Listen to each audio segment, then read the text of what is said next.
믿음의 고백의 시, 그게 바로 시편이고, 그래서 우리가 시편을 언약의 시다 이렇게 말을 하죠. 언약의 시이기 때문에 시편 자체가 고백적인 시가 되는 겁니다. 고백. 그러니까 하나님께 대한 나의 믿음의 고백이 언약 가운데서 이루어지고, 그렇게 해서 이 모든 시편의 내용을 바로 그런 의미들이 구성을 하고 있는 겁니다. 그래서 이제 다윗은 20절에서는 하나님께서 자기의 의를 따라서 상 주시고 다윗 자신의 손의 깨끗함에 따라 갚으셨다 이렇게 말씀을 하죠. 여기에서 자신의 믿음을 따라서 하나님께서 상 주시고 이렇게 보시면 되겠습니다. 우리가 내 의다라고 얘기할 때 이 의는 무슨 의일까요? 우리가 지난 시간에도 봤어요. 그렇죠? 이 의는 다윗 자신의 율법 앞에서 행위의 의를 얘기하는 게 아닙니다. 바로 하나님이 의롭다고 하시는 그 믿음입니다. 그걸 지금 얘기하고 있습니다. 제가 아침에 여러분들께 잠깐 믿음에 대해서 좀 말씀드렸죠. 믿음은 객관적인 거다. 그게 객관적인 것이기 때문에 하나님도 그 믿음을 의롭다고 하시는 거예요. 만약 그 믿음이 주관적인 것이라면 그것은 우리의 행위나 자질이 되잖아요. 그러면 하나님이 그런 믿음을 의롭다고 하실 수 없겠죠. 맞죠? 하나님이 오로지 의롭다고 하시는 기준은 무엇에 비추어 봤을 때 의롭다고 하는 겁니까? 하나님은 무엇을 기준으로 우리를 의롭다고 하세요? 율법의 기준으로 봤을 때 우리를 의롭다고 여기시는 거죠. 그런데 율법의 기준으로 하면 우리의 행위가 율법에 대해서 정죄함을 안 당할 사람이 있겠어요? 없겠죠, 그죠? 그런데 어떻게 지금 다윗은 지난주부터 해서 지금까지 내 의를 따라 내 손의 깨끗함을 따라 이런 얘기를 하냐 이거죠. 그러니까 이것은 우리가 성경적으로 바르게 이해해야 되겠죠. 여기에서의 내 의란 다윗이 하나님을 향해 가지고 있는 믿음을 말하는 거예요. 근데 많은 분들이 여기서 헷갈려하고 어려워해요. 뭐 때문에 그러냐면 이 믿음이라고 하는 속성이 객관적이라는 것을 정확하게 모르기 때문에 그래요. 이게. 근데 우리가 아침에도 잠깐 봤지만 히브리서 11장 1절에서 믿음은 바라는 것들의 실상이다 할 때 그 실상이라는 것은 다른 말로 하면 실체다 이렇게 말해요. 여러분 실체라는 것은 주관적인 겁니까? 실체라는 단어 자체는 주관적인 게 아니라 객관적으로 있는 거잖아요. 우리가 야, 그 실체가 있어? 실체가 없어? 뭐 이런 얘기 하잖아요. 그 말은 그 객관적으로 거기 있단 말이죠. 그러니까 실상이다 이렇게 우리 한글 성경은 번역을 했지만 원래 원어적 의미에서는 실체입니다. substantia로 돼 있어요. 원어에는. 그러니까 믿음은 바라는 것들의 실체요. 보이지 아니하는 것에 대한 객관적 증거다. 이렇게 말하는 거예요. 그게 성경이 말하는 믿음이에요. 자, 정리해 봅니다. 그러니까 하나님이 예수 믿는 믿음을 가지고 여러분들을 의롭다고 하실 때는 그때 그 믿음은 하나님이 인정하시는 객관적 가치를 가지고 있기 때문에 그래서 하나님이 그 믿음을 보시고 의롭다고 여기시는 거예요. 이해되셨죠? 이제 이런 거는 조금 제가 교리적으로 지금 설명을 드린 것이지만 사실 굉장히 중요한 설명이죠. 왜냐하면 오늘날 정말 제가 보니까요. 제가 신학을 배우고 이렇게 성경을 알아가고 이런 과정 속에서 제가 그걸 깨달았어요.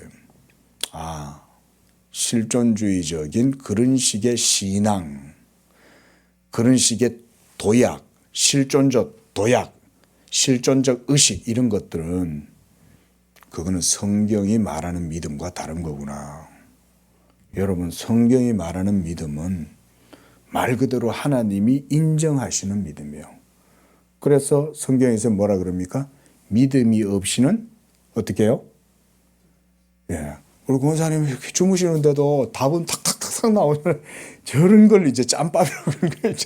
신앙이 열린. 예? 와, 대단하신 거예요. 예. 딱 하면 대박 탁탁탁 나오시잖아요. 이게 바로 여러분 믿음이 그런 거예요. 그러니까 하나님이 이 믿음을 우리에게 주신 것은 그 자체로 그래서 선물이라고 하는 거예요. 선물. 그게 선물이기 때문에 이게 내한테서 난 게 아니에요.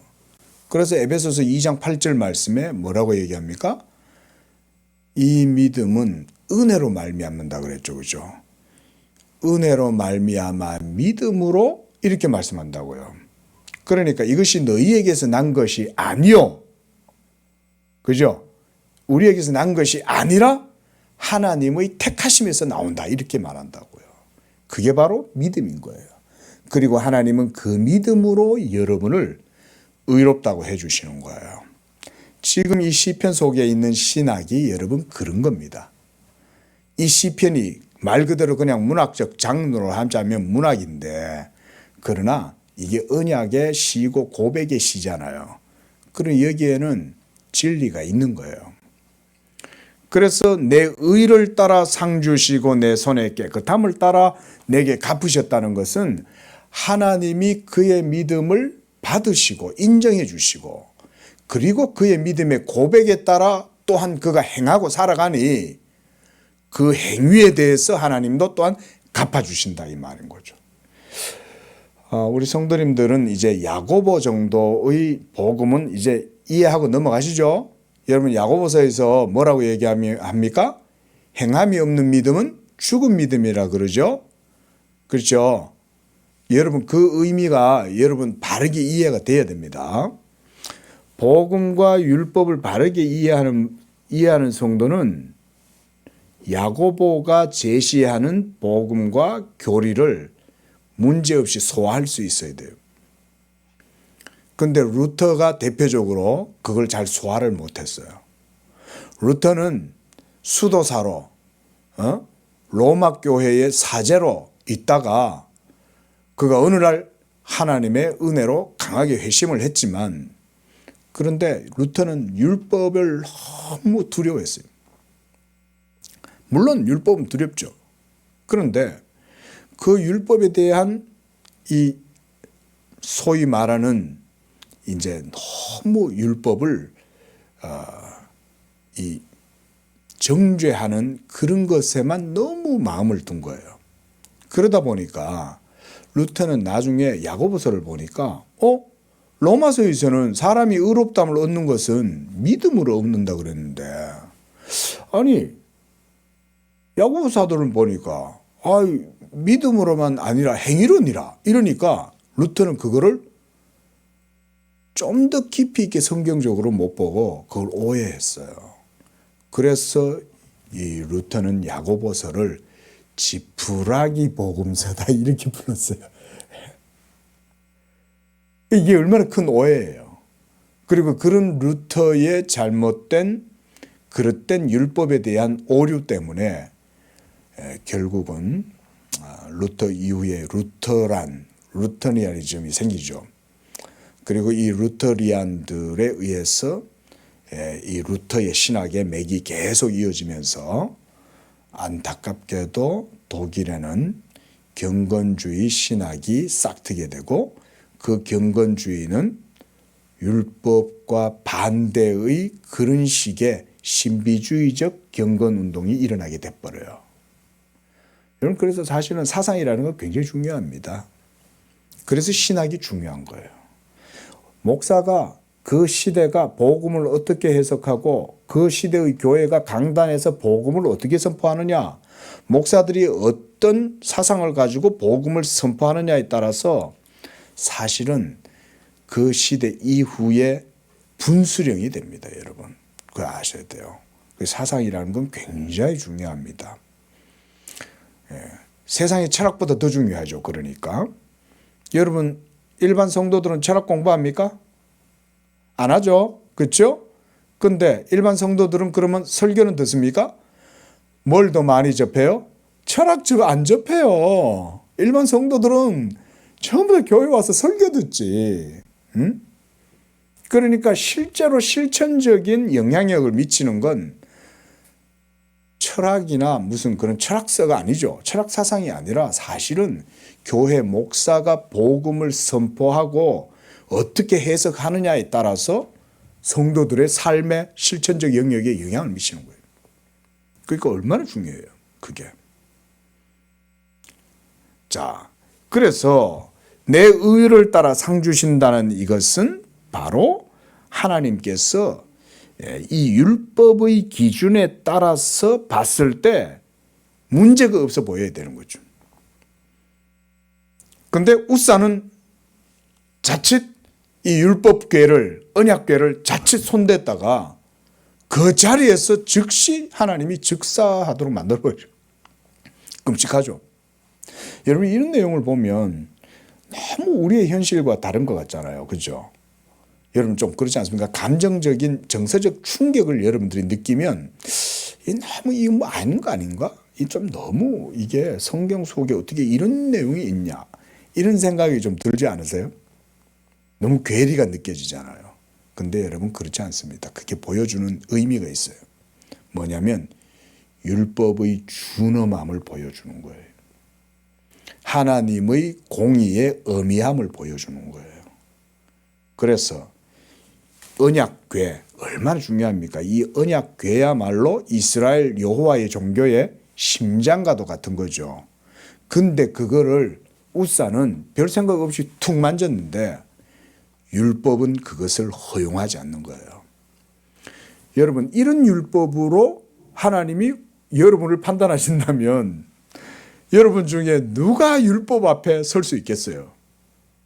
그런데 놀랍게도 다윗은 지금 뭐라고 그러냐고요. 그 율법 앞에서. 이게 지금 우리가 바로 깊이 있게 이런 내용들을 봐야 된다는 겁니다. 그래서 21절에도 보면 내가 여호와의 도를 지키고 그랬죠.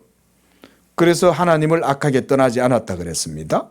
또 22절에도 보면 내가 모든 규례를 따라서 그리고 율례를 버리지 않았다. 자, 이게 지금 한마디로 어떤 삶이에요? 이런 삶이. 율법 앞에서 행위를 철저히 지켰다는 겁니까? 아니면 하나님을 경외하고 믿음으로 살고 있다 이 말입니까? 여러분들이 이게 어떻게 보여요? 그렇죠. 그래 봐야 성경을 바르게 보는 거예요. 그런데 율법 행위로 하나님 앞에서 자기 의지와 행위의 어떤 규율을 지켜서 그 행위로 그걸로 하나님의 의를 내가 지켰다라고 이렇게 말한다면 이 말 못해요. 왜냐하면 율법의 정죄를 받기 때문에. 그 얘기는 조금 더 또 합니다. 자, 그래서 그는 지금 결론은 하나님 앞에서 믿음으로 지금 살았다 이 말을 하고 있는 거예요. 자, 다윗의 이 믿음은 그러니까 율법 앞에서도 의롭다함을 얻게 되는 가치를 갖고 있는 믿음이죠. 그러니까 이 믿음은 객관적인 거라는 거예요. 율법조차도 인정하고 의롭다고 해주는 바로 그게 뭐냐? 그게 믿음이라는 거죠. 이렇게 보는 거예요. 그래서 그는 율법의 증거를 따라 하나님을 배반하지 않고 율례를 버리지 않았다.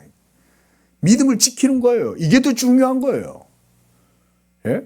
내가 이런 상황에서는 이렇게 하고 저런 상황에서는 저렇게 하고 내 믿음에 자유가 있어서 나는 뭐 내 마음대로 해도 돼.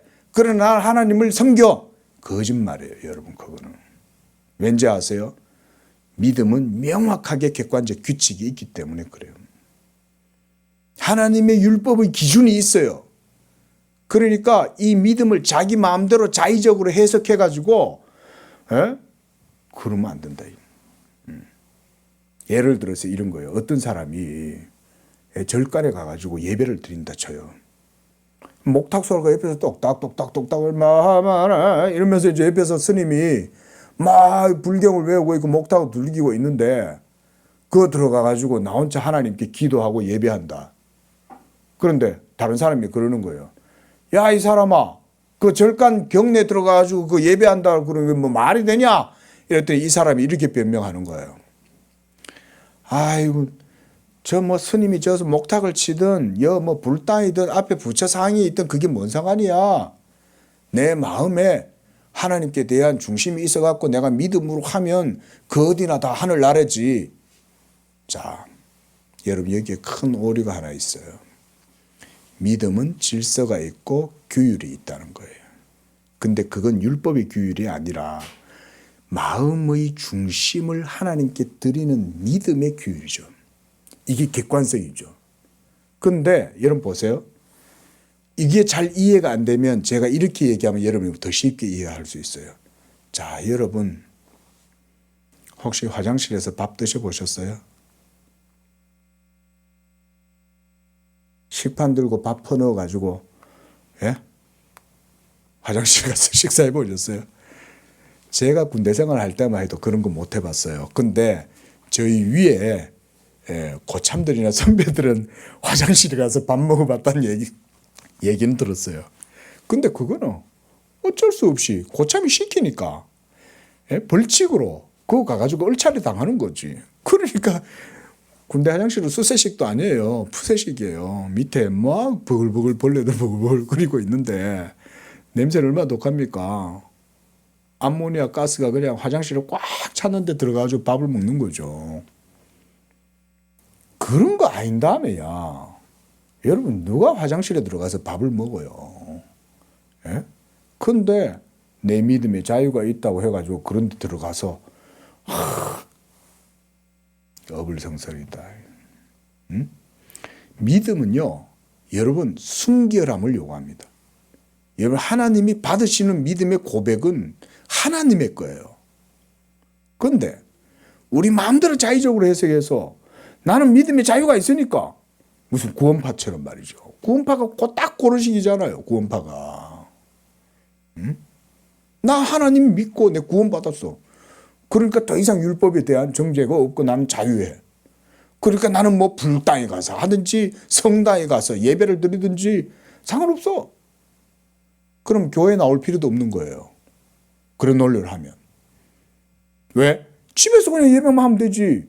어디 가나 나는 뭐 주일 성도들 교회 오지만 나는 저 어디 푸른 들판에 가가지고 그냥 그 앉아가지고 놀다가 예배 시간 되면 거기서 그냥 예배 드리면 되지. 이 논리나 그게 뭐 다를 건 뭐 있어요. 믿음은 객관적 가치가 있는데 이것은 단순히 어떤 법적인 어떤 그런 정도가 아니에요. 믿음은 하나님께 마음을 드리는 거예요. 밥을 먹는데도 화장실에 들어가서 안 먹는데 하나님을 예배하는 가장 숭엄하고 거룩한 그런 예배를 할 때 어떻게 그 목탁 소리 들으면서 예배를 할 생각을 하냐 이 말인 거죠. 예? 어떻게 성당 가가지고 그렇게 하냐 이거죠. 말할 수 없는 거죠. 그런 게. 제가 지금 믿음의 객관적 가치를 지금 여러분한테 좀 말씀을 드리고 있는 거예요. 자, 23절 보십시오. 나는 그의 앞에 완전하여. 여러분 이거 보세요. 야, 이 도대체 뭐냐? 이거를 그래서 시편에서 해석하기 어려운 가운데 하나가 이 구절이에요. 그래서 많은 설교자들이 여기에서 난맥상에 빠지는 거예요. 아니, 다윗은 내가 알기로는 강간해가지고, 죄송합니다. 간통해가지고 말이야. 사생아까지 났고, 살인교사까지 한 특수범죄를 저지른 자가 아니냐. 어찌 그래 놓고 이런 말을 하냐 이거죠. 뻔뻔하기도 하다. 이래 되면 이제 딜레마에 걸리겠죠. 그렇죠? 그런데 여러분 여기서 복음의 진리와 가치를 모르면 이걸 넘어서기가 어려워요. 성경 해석하기가 이런 게 어려워요. 시편이. 그래서 복음을 알아야 돼요. 먼저 복음을 알아야 이런 본문도 믿음으로 이겨요. 넘어갈 수 있어요. 여러분들은 다윗만큼의 그런 사법적인 범죄는 저지르지 않았겠지만 설령 여러분들보다 우리보다 훨씬 더 끔찍하고 추악한 삶을 살았던 분들도 청송교도소에 가면 많이 있겠죠. 살인을 행하고, 그것도 연쇄살인을 행하고, 지존파. 여러분, 지존파 중에 한 사람이 여러분 예수 믿고 죽었다는 거 아세요? 예? 제가 그 청송교도소 앞에 살았잖아요. 예? 그런 간증을 제가 들어봤거든요. 근데 여러분, 우리 젊은 지체들은 지존파 아세요? 예. 그 희대의 살인마들. 예? 그것도 파당을 지어가지고 사람을 여러분 연쇄살인을 하고 잡아가지고 죽이고 심지어 인육도 먹었대잖아요. 그래서 사형을 당했잖아요. 근데 그런 사람도 여러분 예수 믿고 구원받았다니까요. 그래서 그 사형수가 마지막에 사형대 앞으로 끌려올 때 그 사람이 그 앞에 이렇게 이제 법원 관계자들이 사형 집행할 때 그 앞에 앉아 있거든요. 집행관들이. 그때 그가 마지막으로 할 말 없냐라고 했을 때 자기가 자기 죄를 자복하면서 예? 예. 씌우잖아요, 이거. 근데 이거 안 씌웠으면 좋겠다. 그리고 나는 내 죄 때문에 죽는 거다. 라고 하면서 자기가 예수님을 영접하고 그렇게 해서 이제 하나님을 영접했다. 그러나 나로 인해서 많은 그런 상처받고 고통당한 사람들한테 내가 사죄한다. 이렇게 하면서요. 이 사람이 여러분 죽는데요. 고통스럽게 안 죽었어요. 그것을 이제 우리가 보면 여러분 참 그런 사람에 비하면 우리야 그죠? 우리 성도들이 얼마나 착하고 참 우리 성도님들 같은 분들만 우리나라에 한 20%만 있어도 우리나라가 얼마나 좋은 나라가 될까? 예. 너무 착하시잖아요, 다들. 얼마나 착한지 몰라요. 우리 성도님들이 귀하고. 이 남상수 목사 같은 이런 목사한테 와가지고 이게 같이 예배 드려주는 것만으로도 벌써 입증이 됐다. 우리 성도님들. 자, 그런데 보세요. 여러분 이 다윗이 뻔뻔한 사람이라서 이렇게 했을까요? 그게 아니죠, 그죠? 다윗은 그런 추악하고 흉악한 죄를 저질렀을지라도 다윗은 하나님의 은총과 택하심, 자기를 의롭다 하시는 그분에 대한 믿음이 견고하게 세워져 있는 거예요. 여러분 우리 성도들이 임종할 때 그 임종 직전에 이제 내가 천국의 문을 열고 들어갈 거냐 지옥의 문을 열고 들어갈 거냐 그 찰나의 순간에 여러분 하나님 앞에 여러분 이런 고백할 수 있어요? 주여 나는 주의 앞에서 완전하고 나의 죄악에서 스스로 지켰나이다. 이렇게 여러분 고백할 수 있겠습니까? 이게 바로 뭐냐면 예수 믿음이다 이 말인 거예요. 율법의 기준으로는 그걸 못 넘었어요. 그러나 예수께서 십자가에서 나의 모든 죄를 다 소멸하고 그리고 이제는 내가 그를 믿음으로 그로 말미암아 의롭다함을 하나님 앞에 얻는다. 이 믿음을 가진 사람은 임종 전이라도 하나님 앞에 이 고백을 할 수 있는 것입니다. 그래서 죽음 앞에서도 의연하게 주여 나의 죽음조차도 하나님께 영광을 돌리나이다. 이렇게 고백할 수 있는 게 저는 믿음의 고백이라고 생각을 해요. 24절을 봅니다.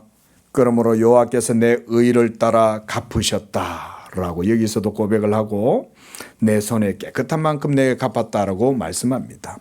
특별히 이 23절의 말씀은 하나님께서 창세기 17장 1절에서 아브라함에게 하신 말씀과 같아요. 창세기 17장 1절 보시면 아브라함이 99세 때에 여호와께서 아브라함에게 나타나서 그에게 이르시되 나는 전능한 하나님이라 너는 내 앞에서 행하여 완전하라 이렇게 말했어요. 자, 이 17장 1절의 이 말씀이 그러면 율법 행위, 율법의 계율에 따라 철저히 행위를 지켜서 그 행위로 의롭다함을 얻으라는 말일까요? 아브라함도 그게 안 돼요. 아브라함이 얼마나 여러분 사라이 체면 아브라함이 다 구겼잖아요. 응? 자기 와이프를 말이야 2번이나 자기 와이프 알고 누이라고 이렇게 쏘기면서 그 아들 이삭도 또 자기 아빠 닮아갖고 또 그대로 또 하고 말이죠. 완전 사나이 체면 다 구겼잖아요. 응? 아브라함이 얼마나 연약한 사람입니까? 근데 하나님께서 그런 아브라함을 향하여 너는 내 앞에서 행하여 완전하라. 이게 뭘 의미하냐면 복음의 명령이에요. 복음의 명령. 오늘날도 목사가 여러분들에게 예수님을 믿으시고 그 믿음으로 의롭다함을 받으세요 라고 말할 때는 행위를 부인하는 게 아니에요, 여러분. 행위로 의롭다함을 얻으라는 말은 아니지만 예수 믿는 믿음이 온전해질수록 하나님의 율법의 요구를 따라서 우리는 살아가야 돼요. 그래서 그걸 힘써야 돼요. 믿음이 있다면. 근데 이렇게 얘기하면 많은 분들 중에 보면 그거 마치 율법주의처럼 오해를 해요. 여러분 그것은 성경을 오해한 겁니다. 제가 행위로 의롭다함을 얻는다고 얘기하는 게 아니잖아요. 율법의 요구가 이루어지도록 믿음으로 행하여 완전해라 이 말인 거예요. 믿음으로 행하여.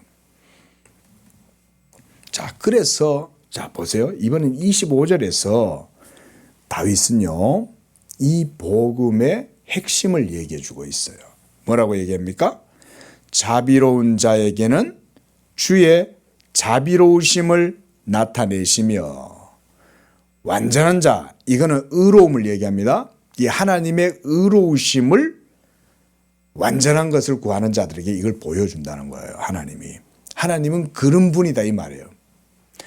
여러분이 하나님을 어떤 하나님으로 믿느냐?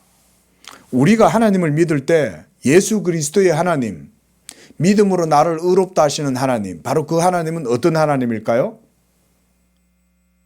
완전한 하나님일까요? 자비로운 하나님일까요? 자비로운 하나님이죠. 그죠? 주의 자비하심 때문에 하나님이 우리를 값 없이 행위 없이 예수 믿는 믿음 그 자체로만 우리를 의롭다고 여겨주시는 거죠.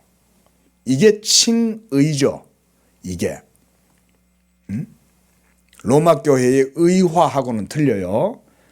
똑같은 justification이라는 용어를 써도 우리 개신교는 하나님이 값없이 우리를 의롭다 해주시는 것을 칭의라고 하는 것이고, 그래서 그것은 바로 하나님의 자비하심 때문에 그렇게 해주시는 거예요. 이게 복음의 은총, 복음의 신앙을 가지고 있는 성도입니다. 우리 성도들이 이것을 힘써야 돼요. 늘 하나님의 자비하심을 의지하자. 여호와 하나님을 경외하고 사랑하고 그분의 계명을 따라서 살아가기로 힘쓰지만 내 행위가 나를 의롭게 하는 게 아니라 예수 믿는 믿음이 나를 의롭게 하는 것이다. 이거를 고백해야 된다 이 말이에요. 이걸 고백하면 경건의 능력이 나타나요. 이걸 고백하면. 또 그 다음 26절에 보면 이번엔 이렇게 얘기하죠. 깨끗한 자에게는 주의 깨끗하심을 보이시며, 이 사람도 믿음의 사람이죠. 하나님 앞에서 청결하게 살려고 노력하는데 그 노력하는 힘이 믿음에서 나오니까. 그런데 사악한 자는 뭐예요? 주의 거스리심. 여기서 거스린다 그러죠. 이 거스림은 뭘 거스린다는 걸까요? 율법의 거스림을 보여주는 거예요. 그러니까 사악한 자는 율법의 얼개, 그물에 걸리거나 율법의 함정에 빠지거나 또는 율법의 돌뿌리에 걸리는 거예요. 그게 사악한 자들이 주의 율법의 거스림을 경험하게 되는 거예요. 여러분, 하나님이 얼마나 정교하신지 여러분들은 느끼시는지 잘 모르겠는데요. 여러분 교만하잖아요. 거만하잖아요. 자기 이기심이 마음에 가득하게 살아가잖아요. 그런 사람들 있잖아요. 물욕이 가득한 사람들 있잖아요. 여러분, 근데 그 사람들은 그거 모릅니다. 자기들이 그렇다는 걸 잘 몰라요. 근데요, 그런 사람들은 걸림돌에 걸려요. 그래서 걸려서 고통을 당해요. 별의별 고통을 다 당해요. 다양한 고통을 당해요. 근데도 그런 사람들은 잘 모릅니다. 그러나 하나님을 두려워해요. 그리고 마음에 하나님을 경외하고 하나님을 사랑해요. 이런 사람들은 주의 인자하심을 경험하는 거예요. 주의 자비하심을 경험하는 거예요. 주의 완전하심을 보는 거예요. 주의 깨끗하심을 보는 거예요. 근데 교만하고 거스리는 자들은 율법의 거스림이 돼요. 그러면 율법하고 부딪히면 어떻게 되겠어요? 율법이 깨지겠어요? 자기가 깨지겠어요? 율법의 돌뿌리에 걸리면 지가 넘어지지. 그래서 하나님이 이렇게 하십니다, 여러분. 이게 완전하신 하나님의 도예요.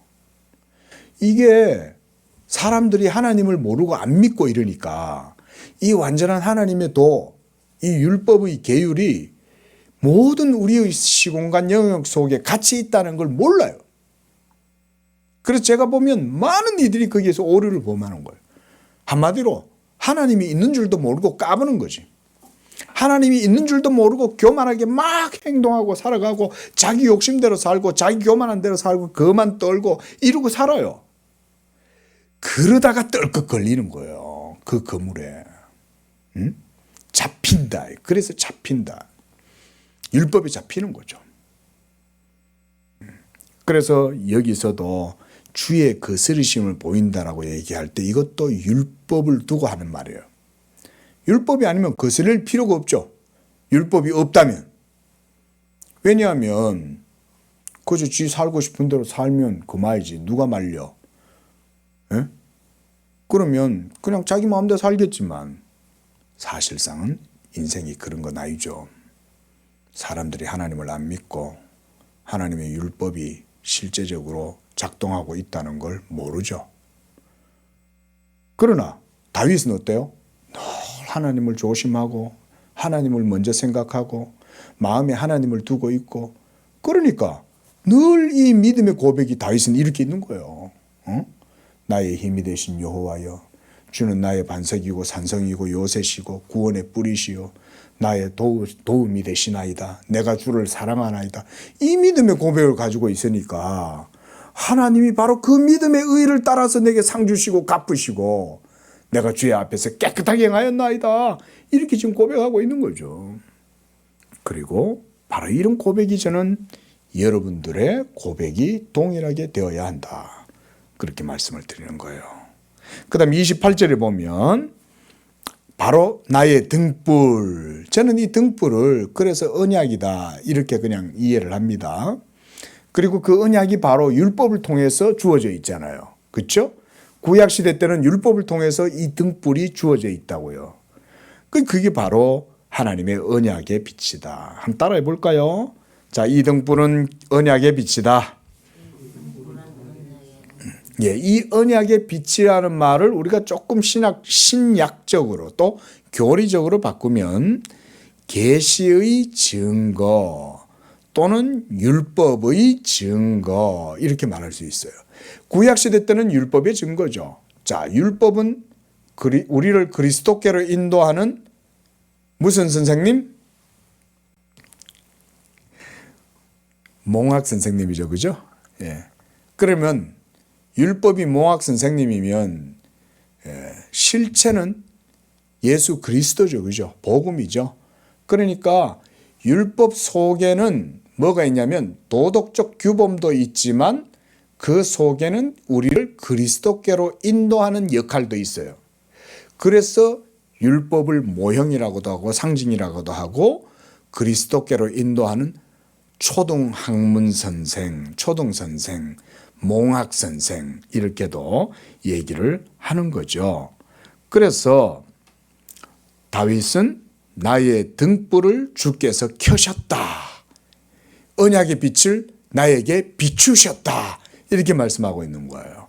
그게 율법을 통해서 이 빛이 다윗의 마음에 비친 거예요. 자, 그러니까 무슨 말이냐면 다윗은 율법을 통해서 이 언약의 빛을 보았고, 자, 그 빛의 근원, 빛의 실체는 누굽니까? 예수님이죠? 그러니까 다윗은 율법을 따라서 하나님을 섬길 때 그 율법 속에서 누구를 봤다는 거예요? 예수님을 봤다, 그 말인 거예요. 그 예수님을 본다는 게 바로 언약의 빛이요. 그게 등불이다, 이 말인 거예요. 그게. 그래서 여호와 내 하나님이 내 흑암, 내 영혼의 어두움, 이것을 밝혀주실 것이다. 그리고 다윗은 바로 그 하나님을 의지하여 적군을 향해서 담을 뛰어넘는다. 이 탁월함을 얘기해요. 여기에서 적군 이러면 다윗의 여러 가지 정치적인 그런 적도 되겠지만, 무엇보다 이걸 우리한테 적용하면 죄, 사탄, 사망, 원수, 이렇게 우리가 적용을 해볼 수 있습니다. 죽음도 여러분들을 침체되게 하거나 주눅들게 하지 못한다. 죄가 여러분들을 주장해서 여러분들로 하여금 지옥의 권세 가운데 사로잡고 사망의 권세 가운데로 여러분들 이끌고 들어가지 못한다. 왜? 여러분 안에 어두움을 밝히고 이 복음의 빛이 비치기 때문에 이 빛으로 말미암아 나는 하나님을 의지하고 적군의 담을 뛰어넘는다. 이런 얘기를 다윗이 지금 하는 거예요. 그래서 다윗은 바로 이 하나님의 복음, 율례, 이것을 뭐라고 하냐? 하나님의 도다. 이 하나님의 도는 완전하고 이 여호와의 말씀은 순수하고, 그래서 이 도, 이 진리의 말씀을 의지하는 자에게는 방패가 된다. 그래서 여러분, 하나님은 나의 방패다 라고 얘기할 때 이게 바로 예수 그리스도의 중보의 효력을 말하는 거예요. 예수님이 나의 방패시다. 예수님은 나의 산성이시다. 예수님은 나의 구원의 뿌리시다. 내가 그를 붙들고 내가 그를 의지하고 그로 말미암아서 내 모든 대적들에게서 나를 보호하는 방패가 되신다. 지금 다윗이 그런 고백을 하고 있는 거예요. 그래서 시편 119편 105절에 보면 주의 말씀은 내 발의 등이요. 이 등이 언약의 빛이라 그랬습니다. 그리고 내 길의 빛이니이다. 하나님의 언약이 여러분들의 삶 속에도 이와 같이 인도하시는 것입니다. 그래서 이제 31절부터 36절까지 바로 이런 하나님을 자신이 섬기고 있기 때문에 31절 하반절에 보면 바로 그가 나의 반석이라고 말씀하고요. 그리고 힘으로 그랬죠. 32절에. 이 힘이 바로 믿음의 힘이죠. 하나님을 의지하고 경외하고 믿는 그 힘으로 나를 붙들어 주신다는 거예요. 띠띠우신다는 말은 나를 그냥 내버려 두시는 게 아니라 이 객관적 믿음으로 나를 붙들고, 그래서 내 길을 완전하게 하신다. 하나님의 율법 앞에서도 흔들림이 없이, 두려움이 없이, 미신적 두려움에 빠지지 않도록 붙들어 주시고, 그래서 믿음의 완전함. 여기 앞에서도 보면 23절에 보면 나는 그의 앞에서 완전하여 그랬잖아요. 그 이 완전함, 하나님이 아브라함에게도 너는 내 앞에서 행하여 완전하라 했을 때 이 완전함, 이 완전함은요 믿음의 온전함에 의해서 이루어지게 하시는 거예요. 그래서 여기서도 완전하게 하신다 그랬습니다. 그리고 33절에서는 이게 복음을 가지고 있는, 이 믿음을 가지고 있는 성도의 심령의 상태가 바로 이런 거예요. 자유함이죠. 어디 얽매이지 아니하고 아주 자유롭게 뛰어노는, 그래서 그것을 암사슴 발같게 한다 그러는 거예요. 사슴 저는 직접 잘 못 봤어요. 공원에서는 잠깐 봤는데 사슴이 그렇게 예쁜 짓을 한대요. 야생에서 사는 사슴이. 그 사람이 이렇게 가면 사람도 별로 안 두려워한대요. 그리고 와가 이쁜 짓 한대요, 사슴은. 생긴 것도 예쁘게 생겼잖아요, 사슴이. 근데 와가지고는 천진난만하게 그렇게 예쁜 짓 하고 그런다는데, 지금 그 얘기하는 거예요.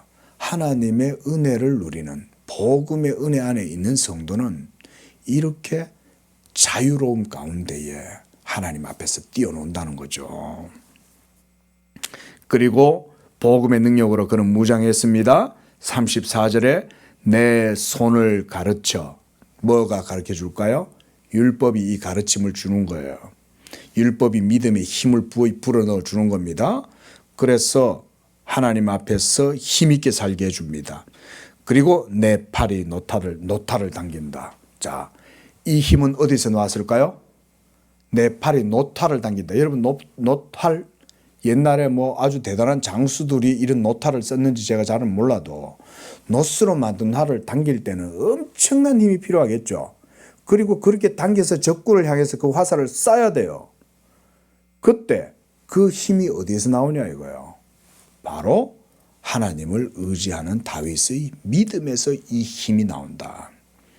저는 우리 성도님들도 예수 그리스도를 믿는 믿음을 견고하게 가지면 여러분들에게도 이런 힘이 충분히 나타난다. 이게 경건의 능력이다. 이렇게 말씀을 하는 겁니다. 자, 말씀을 마무리하면서 다윗은 이제 주의 그 방패, 그 다음 주의 오른손이 자기를 붙들고 있고 주의 온유함이 자기를 크게 하고 있다. 이 모든 게 다 복음의 은혜를 이렇게 얘기하는 겁니다, 여러분. 주의 온유함, 이건 다 복음의 은총이잖아요. 그 다음 주의 오른손, 이거는 주의 의로움, 이거잖아요. 그 다음 방패, 이것도 전부 다 복음의 방패잖아요. 이런 것으로 인해서 하나님이 다윗을 붙들고 실족하지 않게 하신다. 이 한 주도 우리 성도님들도 바로 이런 다윗처럼 믿음의 고백을 통해서 하나님과 동행하고 또 하나님의 은혜를 누림으로 노타를 당길 정도의 이런 경건의 능력을 구비하셔가지고 승리하는 그런 삶이 되시기를 축원드립니다. 기도하겠습니다. 거룩하고 자비로우신 하나님, 다윗처럼 우리에게도 예수 그리스도의 완전한 복음을 허락하여 주시니 감사합니다. 예수 믿는 자들은 하나님이 의롭다 하실 뿐만 아니라 그들에게 능력을 주셔서 그것으로 인하여 원수의 심장을 뚫어낼 수 있는 그런 강력한 권세와 힘도 주시는 줄로 믿습니다. 우리 성도들 이 경건의 능력을 복음을 통해서 항상 무장하고 이 믿음으로 하나님 앞에 늘 담대함으로 복음의 자유함으로 또 이 복음의 방패와 복음의 자비하심을 굳게 의지함으로 영적으로 승리하는 이 한 주의 삶이 되게 주옵소서. 예수님의 이름으로 기도합니다. 아멘.